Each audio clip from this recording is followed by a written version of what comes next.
Buying a property is a big learning curve. There are lots of different stakeholders that need to be communicated with, lots of paperwork that needs to be filled out, and lots of different fees that need to be paid. And today I'm going to be talking about one specific aspect of buying a property that is pretty common, especially here in Australia, as over the past couple of decades, more and more houses have been developed every year.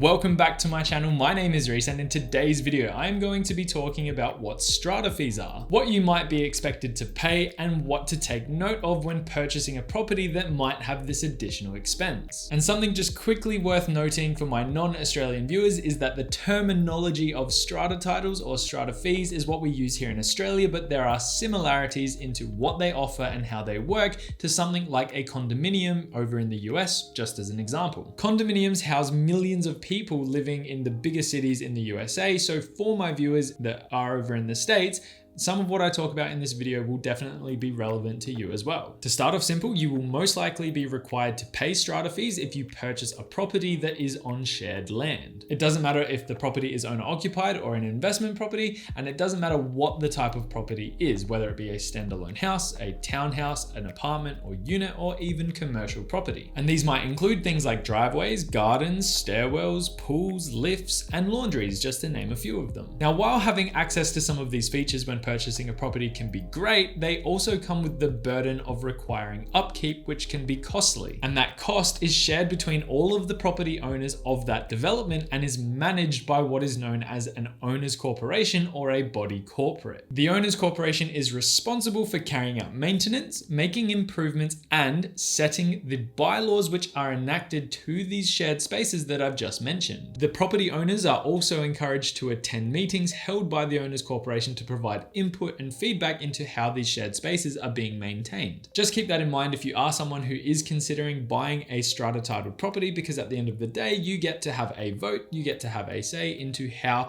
these areas are managed, improved, and maintained. Okay, moving on now to what the fees are that come with the strata title and how they are collected. The owner's corporation, being the people who manage the common areas of the property, they are the people who set what is called a levy, which is just another word for a bill, which needs to be paid by you every week, every fortnight, every month, every quarter, every year, however often they set those payment periods. And just note that not everyone will be paying the same amount depending on the type of development. If someone has a larger portion of land for their property but are on that strata title, they will probably be paying more for those fees because it's scaled based on how much of the actual area you are taking up in terms of what you own. The other thing to note about this is that that fee is also not set in stone and can be changed at any time depending on what needs to be done to maintain those common areas. If a small fix on the premises is required, you might see the owner's corporation raise that levy, known as an administrative levy, ever so slightly to accommodate that extra cost. Whereas, for example, if the shared driveway needed to be completely resurfaced because it was really looking pretty damaged, you might see the owner's corporation set up what's known as a sinking fund, where you would make additional payments into that to build up the amount required to make that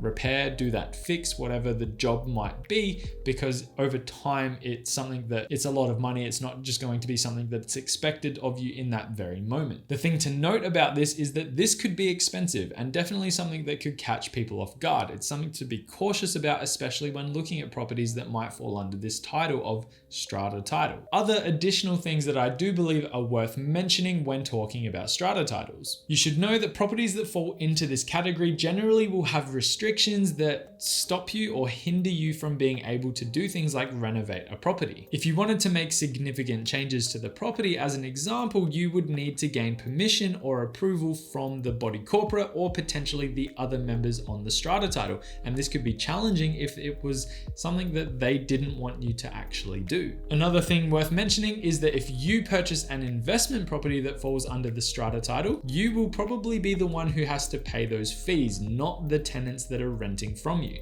This is pretty commonplace, and I don't want to say that it's the same everywhere in Australia, especially. Generally, if you're buying the strata title property, you are the person that's going to be paying those fees, not the people you're renting it out to. At the time of recording this video, the levy is tax deductible, but nonetheless, it is something to consider when looking at purchasing a property of this nature. There may also be other limitations which are not directly tied to the physical components of the property. In some circumstances, just to name a few examples, you might not be allowed to have pets on the premises, you might not be allowed to hang your washing on the balcony, which I thought was a pretty interesting one, and you might not be able to make noise, or you might have to adhere to some noise restrictions, which kind of applies to everyone, but nonetheless, it might be something that is a little bit more ingrained into the contract or into the body corporate's bylaws, and something to be aware of. As property prices have skyrocketed over the years, I know plenty of people who have entered the market by buying properties that fall under the strata title because they generally come at a bit of a cheaper price, or they're generally a little bit cheaper to purchase than your standard traditional Torrens title home. They are generally a cheaper alternative to freestanding homes, and there are plenty of them out there. While I don't believe they're going to disappear anytime soon, make sure that you do your research and understand what you're buying